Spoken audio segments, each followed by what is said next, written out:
How to export contact numbers into Excel file in Android smartphone. Hi everyone, it's Sophia to assist you today. Without any delay, let's jump right in. First, open Play Store. In here, search Contact to Excel. You'll find this kind of screen pop up. Install Contact to Excel and then open the app. In app, you'll find this kind of screen pop up. Select Excel SX file and then make sure you allow contacts and click on export contacts.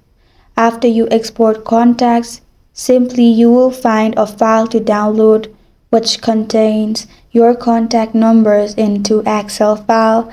Simply open it and you're good to go. This is how to export contact numbers into Excel file in Android smartphone. Thank you for joining me today. If this video helps you out, please leave a like and subscribe for more. Got a question or want to suggest a topic? Comment below. I am Sophia signing off. Until next time.